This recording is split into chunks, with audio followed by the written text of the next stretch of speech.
વાવ-થરાદ જિલ્લામાં યુરિયા ખાતર અંગે એક ચોંકાવનારી ઘટના સામે આવી છે। વાવ-થરાદ એસઓજી પોલીસે ખાનગી બાતમીના આધારે દિયોદર જેતળા હાઈવે પર ટ્રકમાંથી શંકાસ્પદ યુરિયા ખાતરનો મોટો જથ્થો ઝડપી પાડતા જિલ્લામાં અનેક તર્ક વિતર્કો ઊભા થયા છે।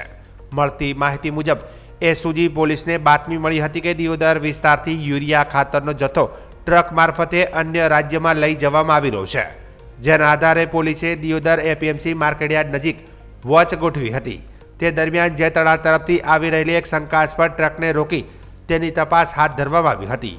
તપાસ દરમિયાન ટ્રકમાંથી યુરિયા ખાતરના મોટા પ્રમાણમાં કટ્ટા મળી આવ્યા હતા।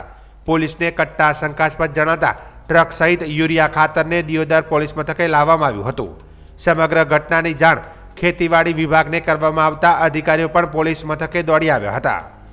પોલીસે ટ્રકમાંથી અંદાજિત 775 જેટલા યુરિયા ખાતરના કટ્ટા જપ્ત કર્યા હોવાનું જાણવા મળ્યું છે। તેમજ ટ્રક ડ્રાઈવરની અટકાયત કરી તેની પૂછપરછ હાથ ધરવામાં આવી છે।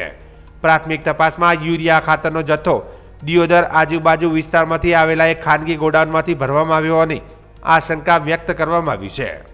ઉલ્લેખનીય છે કે એક તરફ વાવ-થરાદ જિલ્લામાં યુરિયા ખાતરની અછતનો માહોલ છે, જ્યારે બીજી તરફ જિલ્લામાંથી ટ્રકભર યુરિયા ખાતર અન્ય રાજ્ય ખાસ કરીને હૈદરાબાદ તરફ લઈ જવાતું હોવાની ચર્ચાએ અનેક સવાલો ઊભા કર્યા છે। તે ઉપરાંત ખાતરને સિમ્બોલ વગરની થેલીઓમાં ભરીને બહાર મોકલવામાં આવતું હોવાની પણ ચર્ચા ચાલી રહી છે। હાલમાં સમગ્ર મામલે પોલીસે વધુ તપાસ હાથ ધરી છે અને યુરિયા ખાતરનો જથ્થો ક્યાંથી ભરાયો હતો, કેટલા સમયથી આ પ્રકારનું ગેરકાયદેસર પરિવહન ચાલતું હતું અને તેમાં અન્ય કોણ સંડોવાયેલા છે તે મુદ્દે પણ આગળ તપાસ ધપાવવામાં આવી રહી છે।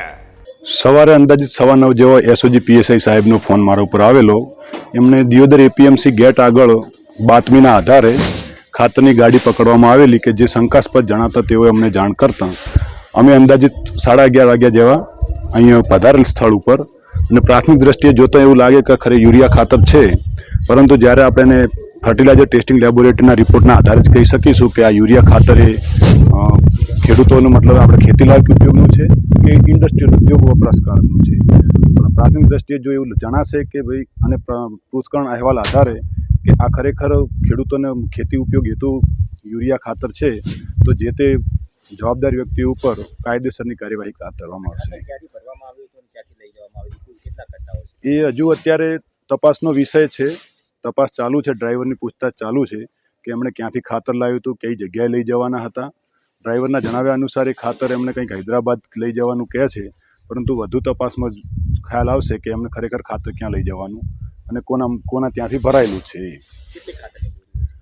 ડ્રાઈવરના કહેવા મુજબ અંદાજિત 775 આસપાસ થેલીઓ છે, પણ અત્યારે આપણે એ ખાતરની થેલીઓ ગણતરી સાથે જ ગોડાઉન મતલબ કે જે જગ્યાએ રાખવાની વ્યવસ્થા કરી છે ત્યાં પૂરી ગણતરી કર્યા બાદ ખ્યાલ આવશે કે ખરેખર કેટલી ખાતરની થેલીઓ છે।